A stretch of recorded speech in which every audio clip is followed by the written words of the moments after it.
Hello, I'm Lady Nellis. I live in Memphis, Tennessee, and I'm a member of Christ United Methodist Church. 2 years ago, I was asked to be president of our United Methodist Women organization, and at that point they were having somewhere around between 15 and 20 people come to meetings. When I took over as president, I felt like we needed to try to involve more ladies of our church in our organization and find ways that they could find meaningful reasons to attend and enjoy the process. So I started by inviting speakers, and I tried to choose people who would be inspirational and upbeat and give ladies a reason to be glad that they would attend a meeting. So our attendance grew. The first meeting following that time, as I changed the format, we had 50 people attend, and from there it grew. Once monthly attendances, I'm sure most churches do the same thing. So we had maybe 70 the next time, and maybe sometimes it would drop back to 40, but generally it was a growth period. The largest meeting that we had during the past 2 years has been 175 people. So we really had some great programs, and I think it really paid off in effort. The speakers that we invited, I always tried to be very careful to write thank you notes or do phone calls or both, thanking them for coming, and also anyone else that helped in the process, people who helped with publicity, or people who perhaps helped with snacks, or if we had a luncheon, we had ladies of our organization that helped serve, and I tried to get letters, personal letters to each one of those. I think that too has made a big difference.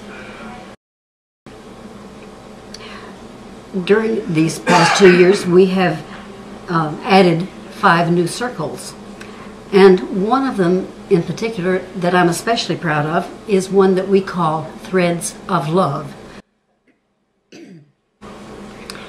The first meeting of that was last January, the end of January, I think it was the 29th last year, and we've had so many interesting projects since then that I'd like to tell you about those. The first one that we started with was a project to make heart-shaped pillows, various sizes and in different colors, colorful fabrics, some solid color fabrics, but they were made with the idea that they would be beneficial to breast cancer patients, because held under the arm, they padded the incision and made that more comfortable, and in some cases we're told it reduced some of the swelling in the arm, and it was very helpful. So we did that, and we delivered pillows to all of the major hospitals in Memphis, and we usually delivered about 15 at a time, and then they would call and ask for more, and we'd take more. Over the past year, less than a year, we have delivered 380 heart-shaped pillows to people in the hospitals. And then we discovered that not only breast cancer patients, but other patients too enjoyed them. So the connotation of the heart is very popular these days. So we took some to a children's hospital, and they were just overjoyed. They thoroughly enjoyed having those pillows to distribute to their children and youth patients. Then we decided to make fleece scarves, and some of the ladies who joined our Threads of Love circle said, well, I want to be a part of this, but I don't sew. Well, with the fleece scarf, that was very easy, because it was just a matter of cutting the fabric and cutting the fringe, and the scarf was made. So we started in January. By the middle of February, our ladies had made 100 fleece scarves, which we delivered to a church in Memphis called Jacob's Well, which ministers to street people and the needy, and they told us that they were very popular during the cold weather for those people. Following that, we made bags to hang on wheelchairs or walkers, and we've distributed probably 20 or 30 maybe of those to various places, nursing homes primarily. And then we decided to make some infant dresses. We understood one of the main hospitals in Memphis is the Med, and they have a lot of patients who are underprivileged, perhaps is the word, and ladies who had babies lots of times didn't have a special dress to take them home in. So we made some very precious little dresses that new mothers could take their babies home in. And then we decided another need was to have burial dresses. So our ladies, with such tenderness and care, made burial dresses. Most of those were white and with delicate embroidery and lace, and they were just lovely. And we're told that some of the mothers wanted to have pictures made of their babies in those dresses. Our latest endeavor has been a big one. Wesley Senior Ministries has housing all over West Tennessee and part of Kentucky and part of Arkansas. And we were told about 2 years ago that a real need for those people was just something to let them know that they were not forgotten.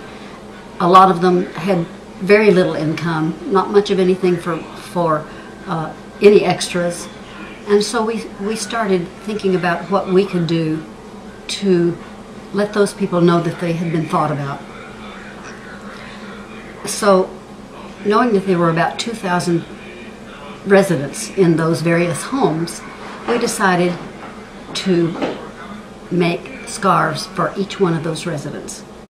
So we started that project in September, and just a week or so ago, this is from September to January 2014, we delivered 2,000 scarves to be distributed to all of those patients. And we have about 100 left over, which we're going to give again to Jacob's Well Ministry for the street people.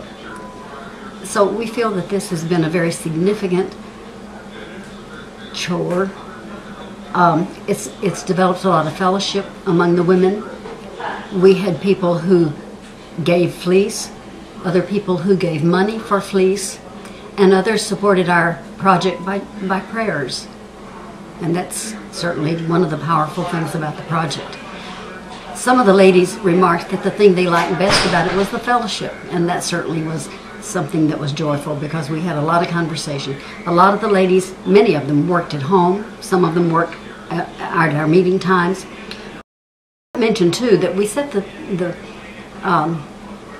up the circle as being flexible so that the ladies could come and work at our meeting time, which we set the last Tuesday of the month, and they could belong to their other circle and still belong to this one. So they could either work at home or they could help in some other way. They could come if they wanted to, didn't have to come, didn't have to participate in whatever project unless they wanted to. I think that's part of the success of the circle. It's been really phenomenal. So we've had an excellent year, and I think the blessing has been for those who received the things, but it's also been a blessing for those of us who made the items.